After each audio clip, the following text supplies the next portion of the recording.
intro pique your interest at all, or maybe the design of it did. Either way, let's get into it.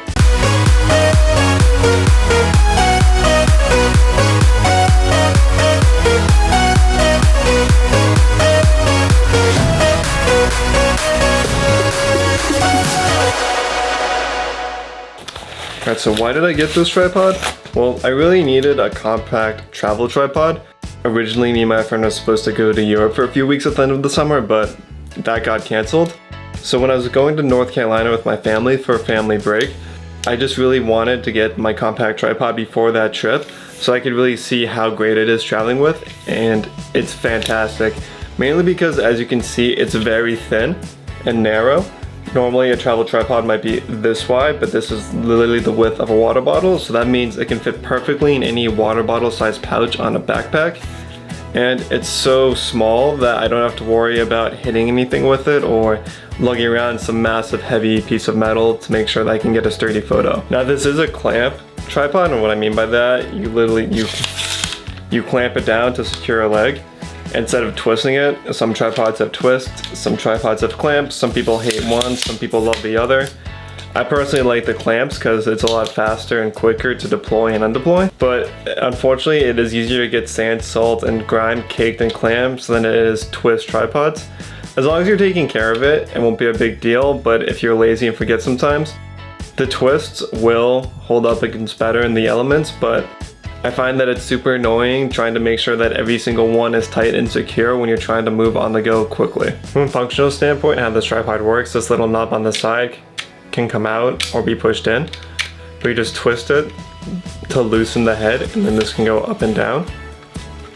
And then this little ring on the side of the head controls how tight it is. So if it's loose, then you can start twisting it in any direction you kind of want. It's kind of got a nice 360 ability to pan, and then you can push it straight down with the way the head is designed.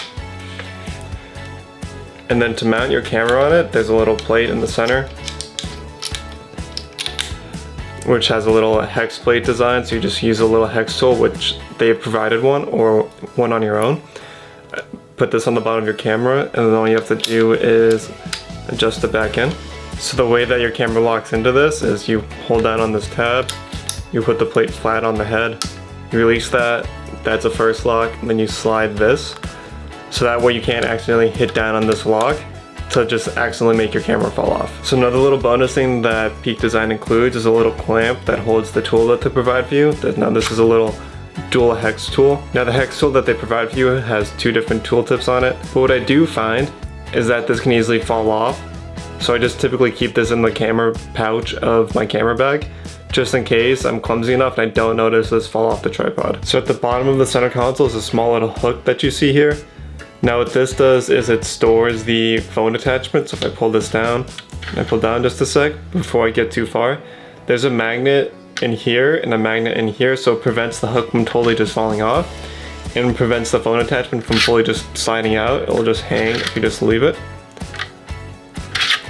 And the way the phone attachment works is you just clip it into the mount itself. So in a similar function to the D-ring, you just have to make sure it's the longest slide of the phone. You just hold down this clip, you place it into place here, you let it go, and then it's secured. I'll lock it just in case. And then this stretches up and down, so you just have to pull it up, lock in your phone, and then you're good to go. And then another thing that's important about this hook is that you have to take it off in order to invert the tripod. And what I mean by that is, if I loosen it all the way, you can fully take the center column out.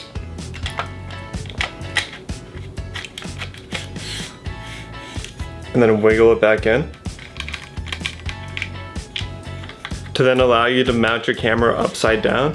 So what this helps is, if I find I've used it once so far, that if you need to get a really low down shot for some really unique perspective, this helps make sure your camera is set up sturdy all the way as low to the ground as possible, if that's the way you're trying to use it.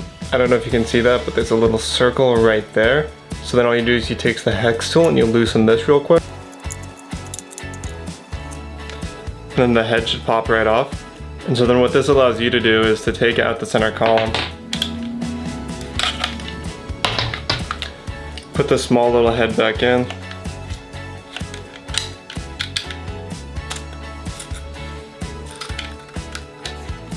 then using the adjustment clamps,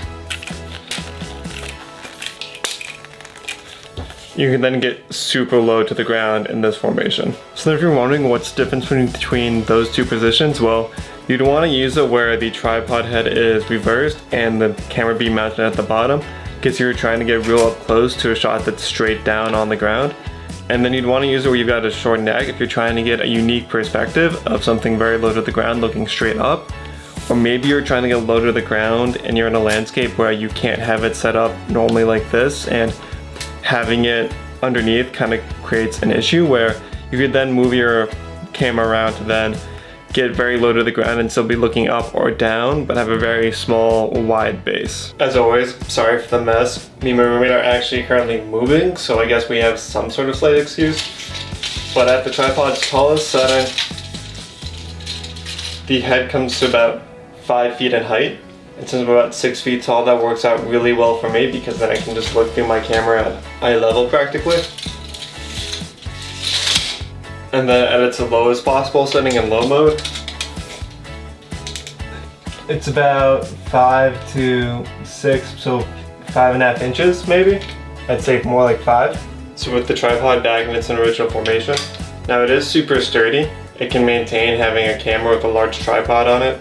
I mean a camera with a large lens on it. And then this bottom hook here is great as a counterbalance if you're really just struggling through the elements outside. It can also maintain a full backpack with a large camera and you don't have to worry about the center column shifting up and down. You can also put some pressure on this, but what I was noticing is if I'm putting like all my body weight on it, it will shift up and down, but you're never really going to be in a situation where you're going to have over 200 pounds of force on the center column.